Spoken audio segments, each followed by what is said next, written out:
Welcome back to the Reflection Show, guys. My name is Ramsey Rosard. I'm your host. On the show, you never go to the mirror scripted. You always go unscripted. And today here at the Champion Mindset event located in Miami, Florida at the Hard Rock Stadium, I get to have the one and only Oscar! Right. Oscar is sitting in the hot seat today. And Ramsey, yeah. Thank you! Give him props. Listen, Oscar, tell everyone what you do. I know you look like a motivational speaker. Of course, that's what you do. But share with everybody what you do. Got it. So I'm obsessed about helping people get to the next level. So I like to elevate individuals, teams, and cultures. So I do that by doing three things. Number one, I help people with knowledge acquisition, getting like the latest content, making sure that they're applying it. I do that through coaching, and then third, I do it by consulting or researching. So basically, I'm a transformational learning and leadership development consultant or a coach or whatever it is. But at the end of the day, I'm a leader's leader. Like I'm a leadership guy that wants to help leaders become better, more effective leaders overall. Earlier today at this event, you were talking about success, and you were talking about adversity, and you were talking about taking 90 minutes. Yes. And taking that time to reflect, right? Absolutely. I know you're sitting here thinking like, whoa, you heard all that? Thank you, I appreciate that. Listen, I was worried. I was like, no one's listening to it was valuable information. Yes. So share with everyone who's watching right now on the show about those 90 minutes, and why is it important to take 90 minutes out of your day to reflect? Right. So first and foremost, I want to mention like the premise behind it. A lot of people think time management is like a number one skill, and it is. Studies have shown that for academic success, when you have time management skills, you will have more academic achievement because you know how to study, you know how to balance out different curriculum and workloads. When it comes to the workplace, we have multiple projects. If you're an entrepreneur, if you have time management, however, it's all about energy. Right. So a lot of us have this belief that you have to become a marathon runner. You have to go hard for 8 hours, nonstop, no breaks. But the bad part is that most of the times you're going to end up in burnout because most people don't take time to recover and rest. So doing the research, the multiple research, performance athletes, people that are like really building empires, like they have one secret, and that is that they know how to manage their own energy. Wait, they know how to manage their own energy. So they know how to manage their habits, their behaviors, the way they think. So elaborate more on that. Okay, so when it comes to habits, when it comes to energy, like there are four components we talk about, like physical energy, right? Working out, energy is all about glucose, oxygen, rest and recovery, right? Then about emotional energy, right? Like every day, do you live in gratitude or do you live in fear? Do you have a scarcity mindset most of the time? Right. Like there's not enough this, there's not enough that, and that always worries you? Or are you more about like, yes, these things do have it, but we also have abundance. We're more in the possibility frame of mind. So the emotional quality. The third is the ability to focus. Right. So you do have to know how to focus on things, right?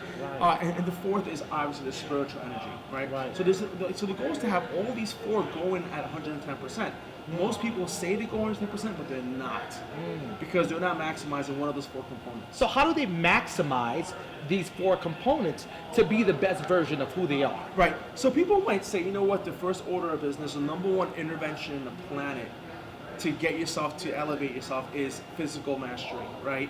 Meaning working out consistently, eating healthy, taking care of yourselves, right? That's the first. The second is your sleep, your sleep quality. So taking care of the physicality is first. The second part, the emotional stuff, is getting into reflection, being able to really take time to think about who you are, what's your purpose, those kind of things, but the emotionality of it. Being aware of your emotions and knowing how to read other people's emotions, right? The third part, when it comes to habits, right? Once you're working out, when you're working out your emotions.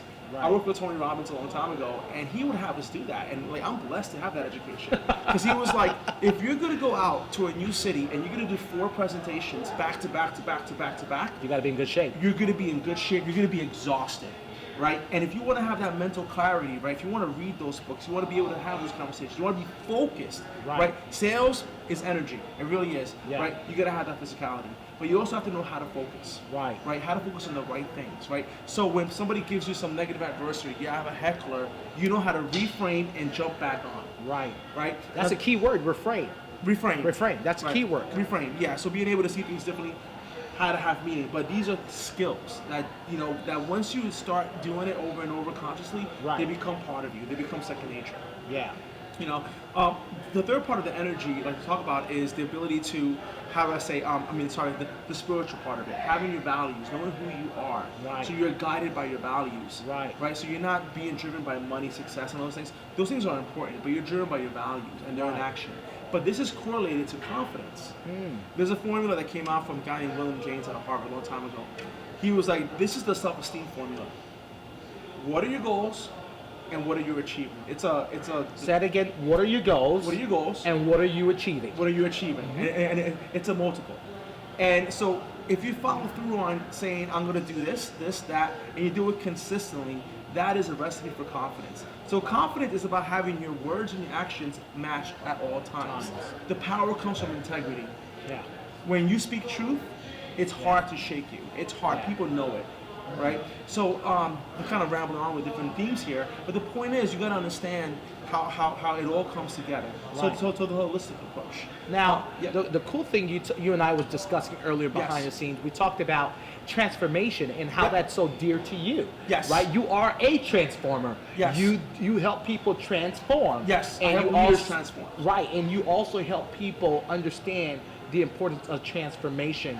And you talked about the 4 Ps, right? Yes. That helps cultivate people on their views and their identities. Yes. Talk about that a little bit. Thank you. Okay, so transformation, comes in many ways, and like we talked about earlier Right. offline, that people will say, oh, transformation, but it's a transformational speaker, right? So Right. they kind of like take that word and kind of stretch the truth of it. Right. So I want to break it down to what it really means, right? It's the ability to reshape the form of something.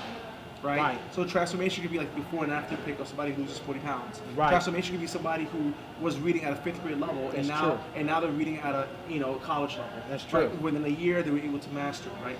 That's transformation to me, right? That's or true. maybe, hey, I went from $100,000 a year to $1 million a year, right? Whatever it may be, but that's how you form.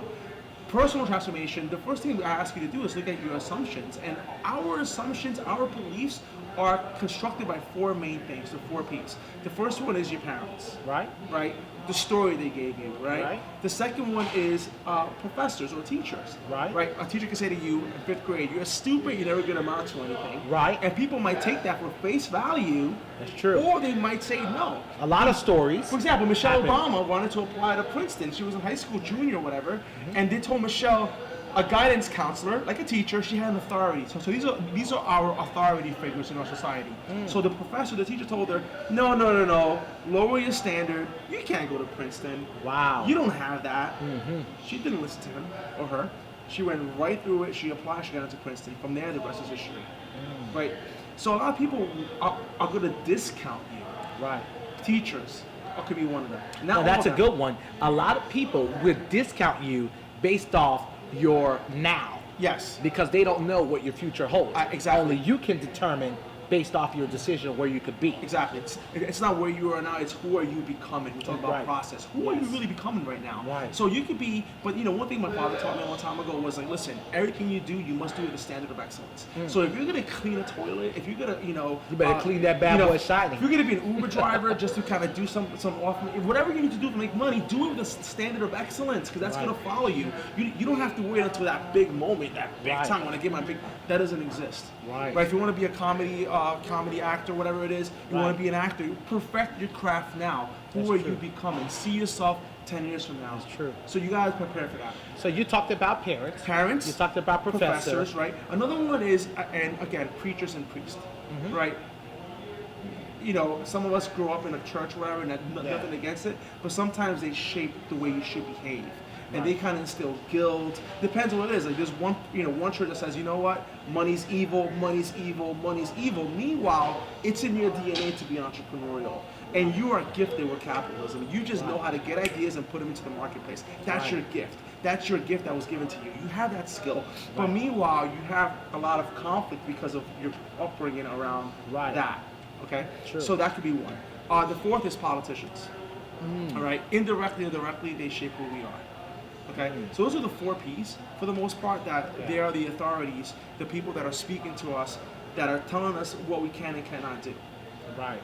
So, again, there's more to this whole construct. Right. But I kind of break it down when I coach someone. I kind of, understand their story. I'm like, what's your assumption? Where did you get that from? We have to go deep into the psyche and find out, maybe it's your father, maybe it's your mom. All those things matter. And what you say is true. I mean, you got to reevaluate your upbringing, Yep. your environment, and where you want to go in life. Yes. Oscar, there is someone on the other side of that mirror. Yep. They're watching and they're saying, Oscar, today's the day. I need a change.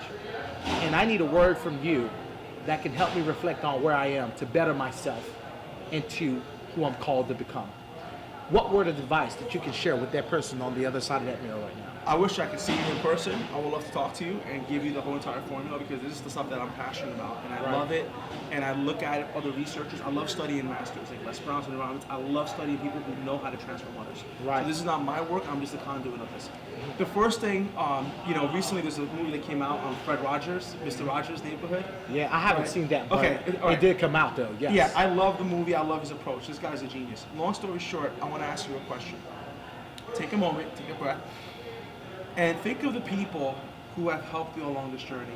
Not the ones who hurt you. Think of the people who have shaped who you are today. Right. So just think of those people who have helped you. Okay? You need to understand that you're not alone. That strangers do care. So think of the people who've helped you. All right. I remember a teacher, who out of nowhere helped me, and I was in 6th grade. But she had an imprint. She adjusted her curriculum for me because I was bored. Wow. And I told her, but she shaped that. Think about the people who helped you. Maybe that one baseball coach. Right. That gave you assistance. Think of the people who helped you. And understand that it takes a village, but people do care and strangers do care. Wow. Angels are around. Number Right. one.